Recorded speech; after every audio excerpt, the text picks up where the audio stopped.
Жібімізді түйіп аламыз. Енді 5 ілмек көтереміз. 1, 2, 3, 4, 5. Енді ең бірінші ілмекке осы дөңгелек қылып жұмысты біріктіреміз.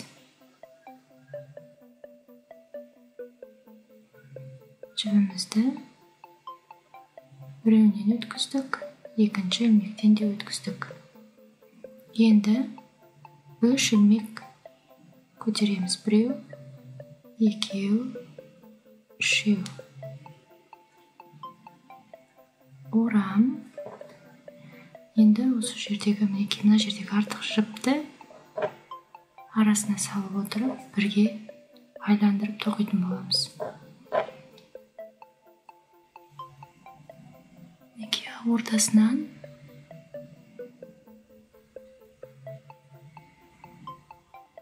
бір орамды баған.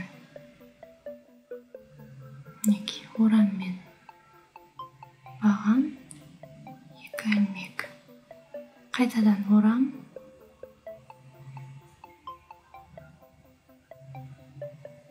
Орам мен ілмек бір тоқылады, 2 ілмек тағы тоқылады. 1 баған, 2 баған, 3 баған болды. Енді арасынан 1, 2 ілмек. Қарай жалғастырамыз. Орам.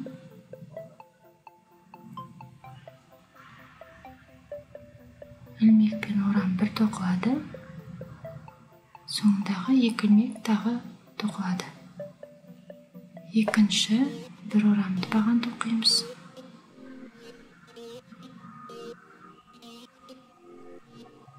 Үшінші бір орамды баған тоқимыз. Қайтадан 2 ілмек. Кешірім өтінемін, пойыз өтіп жатыр, дауысы қатты естіліп жатқан болуы мүмкін. Мінекей.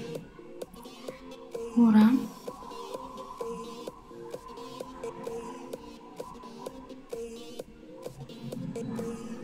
Бір баған, орам. Екінші бағанымыз.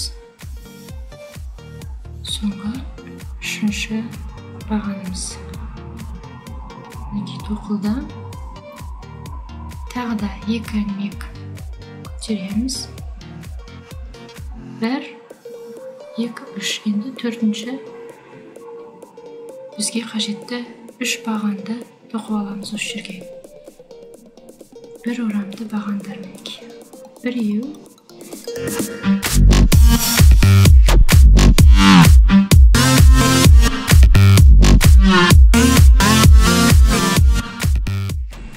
Орам. Мінекей. Бізге қажетті 1, 2, 3, 4. Осы 4 бөлігінде 3 бағаннан бар. Енді 1, 2, мына жердегі 3-ші шеткі ілмекке біз осы қатарымызды бекітеміз. Өткіздік. Енді біз екінші қатарын тоқуымыз үшін мына жердегі ілмектерден осылай тоқып қажетті жерімізге жетіп аламыз. Мінекей. Мына жердегі 2 ілмек қалдырған жерге келдік. Бұл жерде де бекіту әдісімен осылай тоқимыз. Енді осы жерден 1, 2, 3 ілмек көтереміз. Бұл бізде бір баған есебінде болады, қыздар. Енді қайтадан бір орамды бағандарымызды тоқимыз.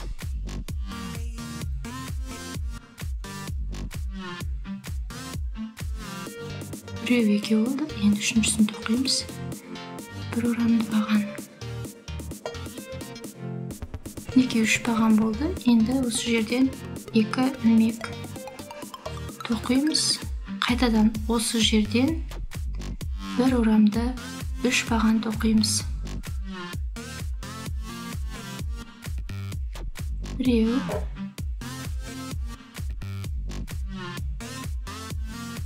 екеу,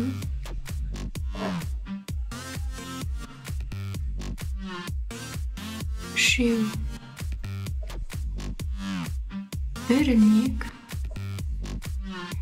Енді көріп тұрғандарыңыздай бізде 4 бұрышты бөлік тоқылады. Әрбір бұрыштан осылай бір орамды 3 баған, ортасынан 2 ілмек көтереміз. Бұдан кейін қайтадан осы орнынан бір орамды 3 баған тоқылады. Мына жердегі ортасында, мына жерде бір ілмектен ғана көтереміз. Тек шет жақтарында ғана 2 ілмектен ғана болады. Біреу,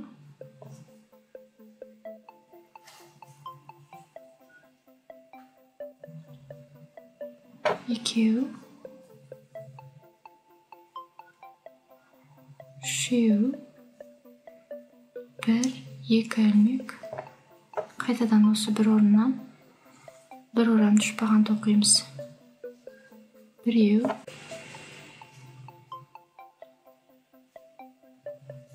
екі баған,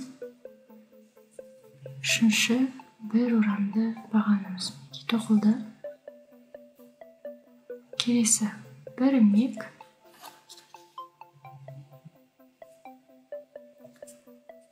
Неке бір бұрыш, 2 бұрыш тоқылды. Енді үшінші, 4-ші бұрышы бар бізде әлі тоқылатын. Орам.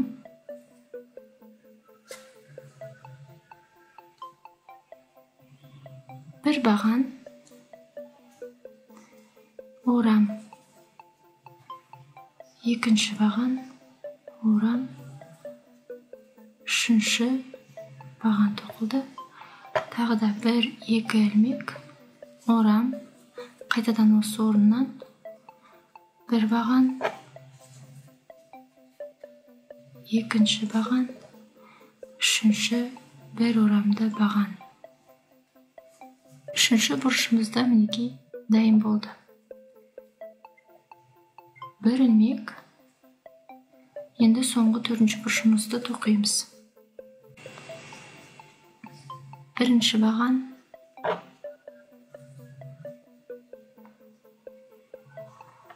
екінші баған, үшінші баған, 1-2. Қайтадан осы орыннан бір орамды 3 баған тоқимыз. Біреу, екеу, үшеу. Әдемі болып тоқылды. Енді мына жерде біріктіреміз. Біріктірмес бұрын біз бір ілмек көтереміз. Түсінікті ғой, қыздар, тек қана 2 ілмекті осы 4 бұрыштарында ғана көтереміз. Ал қабырға жақтарында тек араларында бір ілмектен ғана қалып отырады. Енді осы біздің екінші қатарымызды біріктіреміз.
Енді бізде келесі бұрышты тоқимыз, яғни бұл жерде тағы да мына жағында 3 баған, мына жағында 3 баған, ортасында 2 ілмек. 1 баған, 2 баған, 3 баған. Арасында 1-2 ілмек. Тағы да осы орыннан 1 баған, 2 баған, 3 баған. Келесі бұрышта тоқылды. Енді қабырға жағында тек қана 1 ілмек көтеріледі. Бұл жерде 1 орамды бағаннан 3 тоқылады. 1,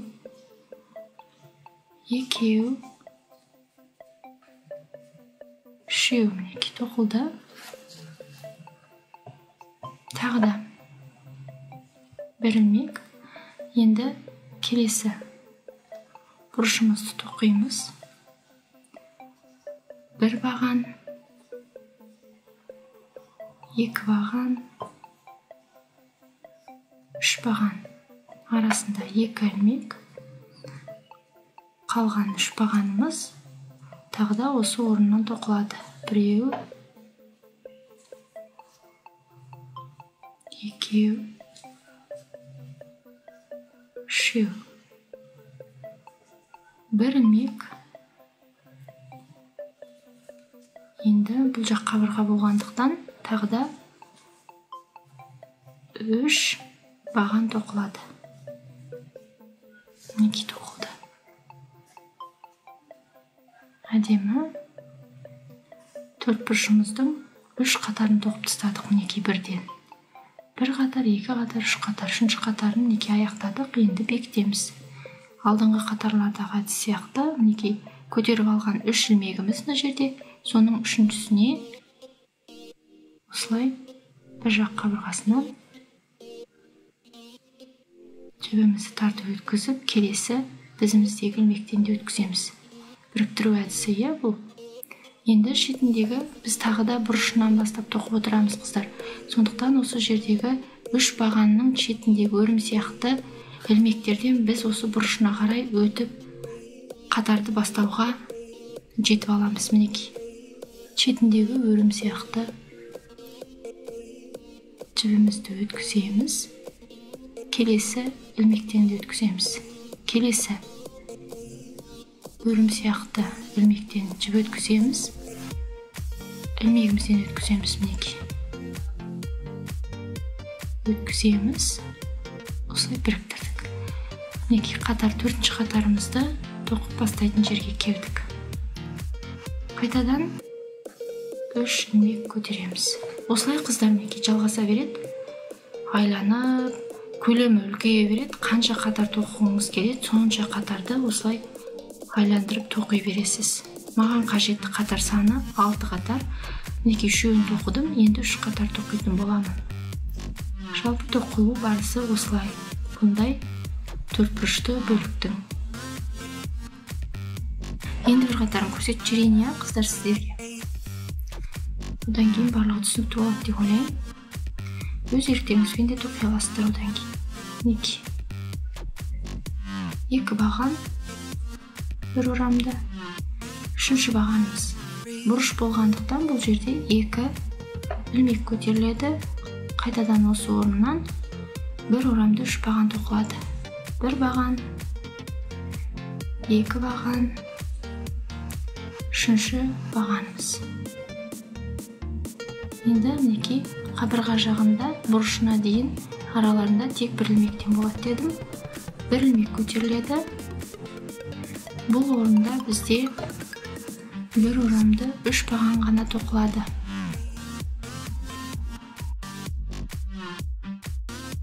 Тағыдан 1 ілмек, 1 баған, 2 баған,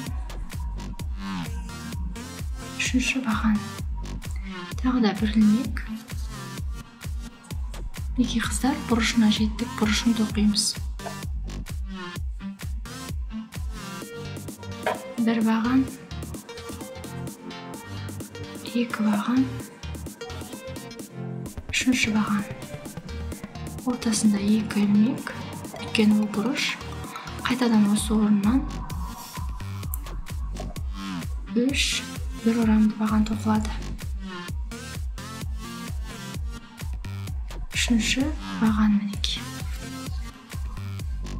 Жалғастырамыз. Енді қабырға жағы келесі бұрышқа дейін 1 ілмек. Бұл орыннан 1 орамды бағаннан 3 тоқылады. 3 тоқылды. 1 ілмек. Келесі орыннан да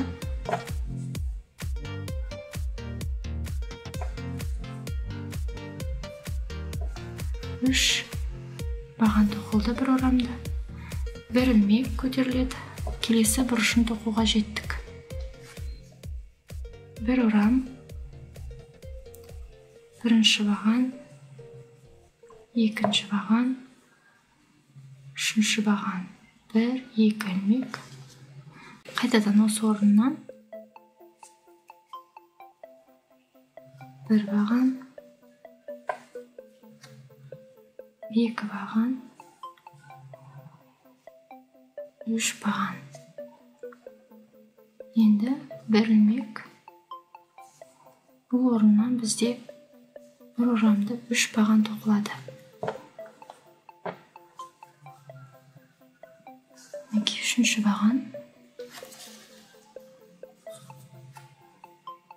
1 ілмек көтеріледі. 1 баған, 2 баған, 3 баған болды мінекей. Тағы да 1 ілмек. Келесі біз бұрышқа келдік тағы да. Бұл жерде 1 орыннан бізде 6 баған тоқылады. Арасында 2 ілмектен көтеріледі. 2-ші баған, 3-ші баған. 1 2 ілмек. Тағы да осы орыннан 1-ші баған, 2-ші баған, 3-ші 1 орамды баған мінекей тоқылды. Бұрышымыз. Келесі қабырға жақ бөліктерін тоқимыз. бір ілмек көтеріледі. Бір баған, екі баған, үшінші баған. Тағы да бір ілмек. Келесі орнымызға бір баған, екі баған, үшінші баған. Бір ілмек. Мінекей қыздар, өте әдемі. Біз төртінші қатарымызды да аяқтадық. Қатарды біріктіреміз. Үшінші ілмектің ең шеткі қабырғасына жібімізді өткізіп біріктіреміз. Келесі бесінші қатарды тоқуымыз үшін біз бұрышқа жетіп алу керекпіз. Шетіндегі ілмектерден біріктіру әдісі арқылы, бекіту әдісі арқылы.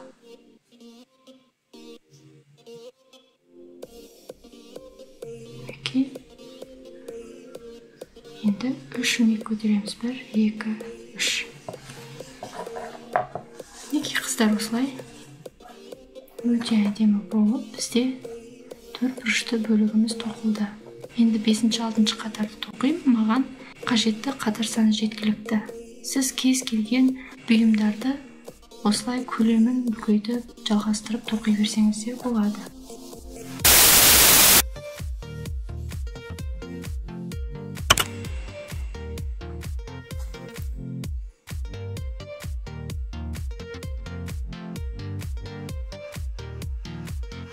Бес ілмек көтереміз.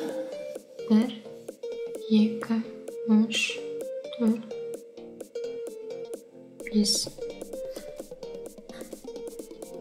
Ең алғашқы ілмекпен осылай дөңгелек қылып ілмектерді біріктіреміз. Бекіттік мінекей. Енді осы жерден 1, 2, 3, 4 ілмек көтердік. Бір орам мінекей.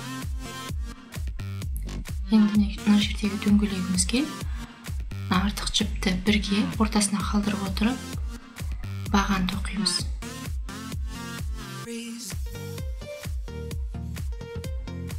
Бір баған,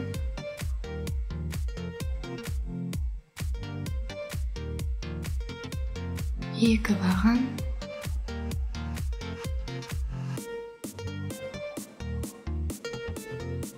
үш баған мінекей. Мына жерде 4 ілмек. Одан кейін бір орамды 3 баған тоқылды. Енді 1, 2 ілмек. Қайтадан бір орам. Осы орнымызға тоқи береміз тақта. Бір баған тоқылды. 2 баған тоқылды. 3 баған тоқылды мінекей. Енді қыздар, сіздерге осы жерде түсіндіріп жіберейін. Біз 3 бұрышты бөлік тоқимыз, яғни алдыңғы 4 бұрышты бөліктің қиғашынан бөлген кезде тең жарты 3 бұрыш болады, соны тоқимыз. Бұл жерде біз бастаған кезде 4 ілмек алғанбыз. 4 ілмектің 3 ілмегі ол бір баған болып есептеледі, және 4-ші бір ілмегі ол мына жердегі ілмек сияқты 2 ілмек көтердік қой. Бұл жерде бір ілмек көтердік. Бұл жерде артынан осындай бір орамды 3 баған тоқылатын болады. Сол бір ілмектің орнына мына жерге мінекей бір ілмек көтердік. Енді бір баған тоқылады көтерілген 3 ілмектің орнына.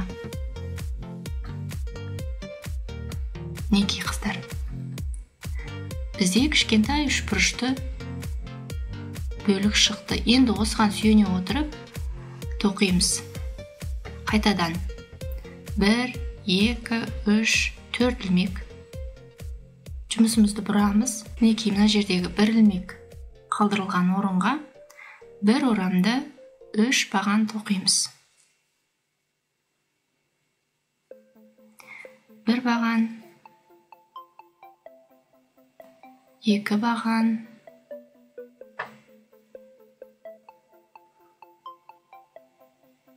3 баған мінекей. Қайтадан бір ілмек, бұрышқа жеттік, біреу, екеу, үшінші баған мінекей. Енді осы жерден тағы да 2 ілмек көтереміз. Қайтадан осы орыннан бір орамды бағаннан 3 тоқимыз. Біреу, екеу, үшеу мінекей. Енді бір ілмек көтереміз.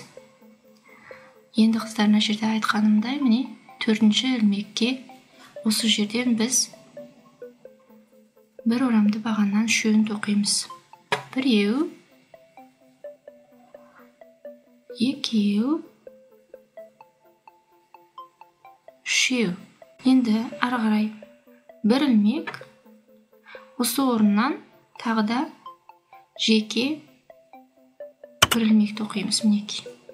Келесі қатарға өту үшін 4 ілмек жалғастырамыз. Бір ораммен 3 баған тоқимыз.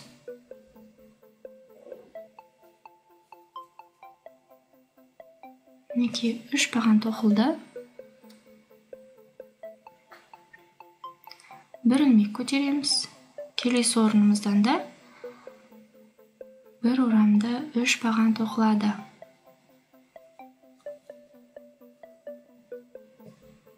Тағы да бір ілмек. Мына жердегі бұрышта ғана 2 ілмек көтереміз. Өйткені ол жерден бізде бір орамды 6 баған тоқылады. Бір жағында 3 баған, бір жағында 3 баған.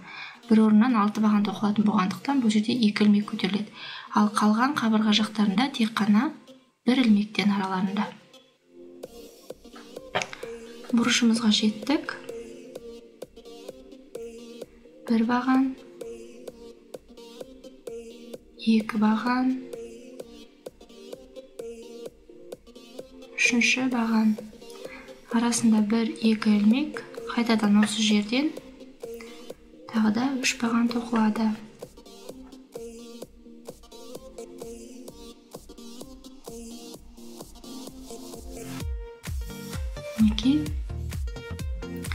Тағы да бір ілмек. Келесі орнымыздан да бір орыннан бір орамды 3 баған тоқылады мінекей. Тоқылды. Мен камераға өте баяу көрсетіп отырмын қыздар сіздерге. Камерасыз бұл өте жылдам тоқылатын өрнектің түрі. Мінекей бір ілмек. Тоқып бастаған кезде 4 ілмектен бастағанбыз, сол 4-ші ілмекке осы жерден бір орамды бағаннан 3 тоқимыз. Мінекей, енді бір ілмек, қайтадан шеткі бір баған тоқимыз. Көрдіңіздер ма? Қандай анық, әдемі үшбұрышты бөліктің мінекей 3-ші қатарын біз аяқтадық. Тағы да 1, 2, 3, 4 ілмек көтердік. Жұмысымызды бұрамыз. Мына жердегі артықшым қиылады. Осылай қыздармен үшбұрышты бөлікті осылай тоқи береміз.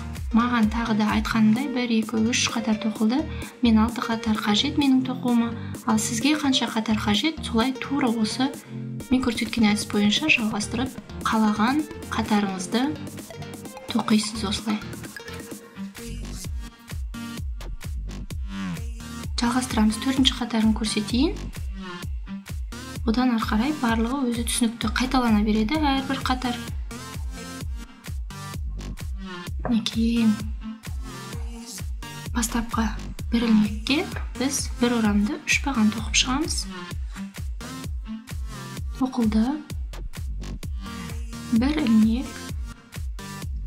Қайтадан келесі жалғастырамыз. Келесі орыннан да бір орамды 3 баған.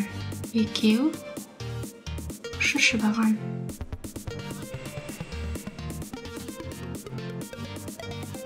Келесі орыннан да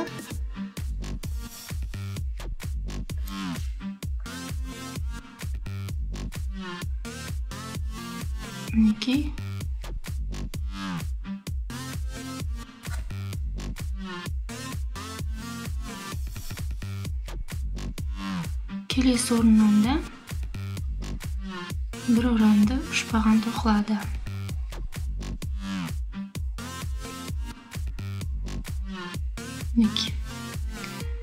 Бір ілмек көтеріледі. Келесі біз бұрышқа келдік. Бұрыштарында бізде 6 баған тоқылады. Бір жағында 3 баған, бір жағында 3 баған, ортасында 2 ілмектен. Сонда әдемі болып бізде бұрыш шығады.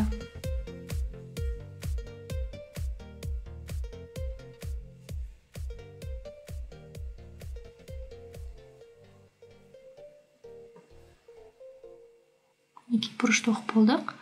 Бір ілмек, 2 баған, 3-ші баған. Келесі орнымызға да 3 баған тоқылады. Бір ілмек. Енді ең соңғы бір орын қалды. Бұл жерден 1 баған, 2 баған, 3 баған тоқылады және бір ілмек көтеріледі де. Неге қарасаңыздар, шетінде бір бағаннан бар. Осыны сақтап отырып тоқсаңыздар, неге? Мына жерде 1 баған, мына жерде 1 баған. Енді бұл жерде тура осындай 3 бағанды тоқып, келесі қатарға шығып кете алмайсыздар. Өйткені бұл үш бұрышты бөліктерді құрастырып тоққан кезде осы шеткі 1 бағаннан тағы да басқа тоқитын қосымша ілмектерді көтеріп алып тоқуға ыңғайлы болады. Сонда мына жердегі өрнектің қатары визуалды түрде бұзылмайтын болады. Түсінікті жеткізе алдым деп ойлаймын. Енді бір ілмек мінекей көтерілді. Қосымша шеткі 1 бағанымызды осы жерде тоқимыз. Мінекей. Біз әдемі үш бұрышты бөлігіміздің 1, 2, 3, 4 қатарын мінекей сіздермен бірге тоқып аяқтадық. Арғарай да тура осылай қатарлар қайталанады. Сіз өзіңіз қалаған қатарды тоқи аласыз. Мен жалғастырып, өзіме қажетті 6 қатарды тоқитын боламын. Сәттілік!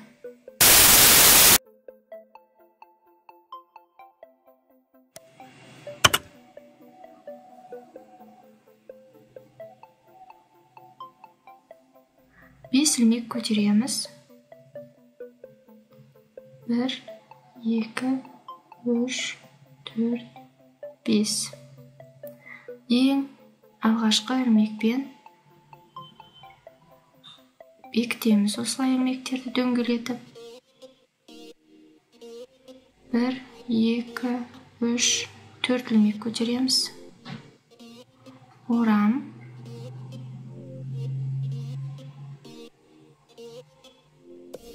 Мына жердегі артық жіпті арасына салып отырып, баған тоқимыз бір орамда. 1, 2, 3. Мінекей. Бізде бір орамды 3 баған тоқылды. Мына жердегі 4 ілмектің 3-еуі 1 баған болып саналады, және арасындағы 1 ілмек. Мына жерде бізде 1 ілмек болады, және шетінде тағы 1 баған тоқылады 1 орамды. Бізде кішкентай мінекей осылай бірінші қатар осылай аяқталады. Қайтадан 1, 2, 3, 4 ілмек көтерілді. Жұмысымызды бұрамыз.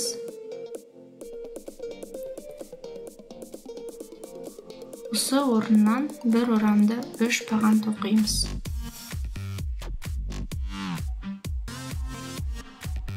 Мінекей, 1 орамды 3 баған тоқылды. 1 ілмек көтеріледі. Келесі мына жердегі орыннан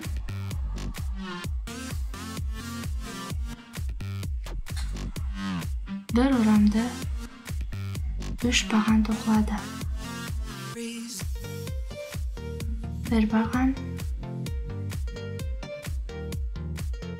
2 баған, 3-ші баған. Мінекей. Енді 1 ілмек бізге шеткі бір баған қажет, осы жерден тоқылады ол да. Мінекей бір баған тоқылды. Келесі қатарға өту үшін 4 ілмек көтереміз. 1, 2, 3, 4. Жұмысымызды бұрамыз. Мінекей кішкентай үшбұрышты. Бұл үшбұрышты бөліктің жартысы ғой. Бұл да кішкентай үшбұрышты болады. Жалғастырамыз енді. Ең алғашқы бір ілмекті қалдырған жерден тағы да бір орамды 3 баған тоқимыз.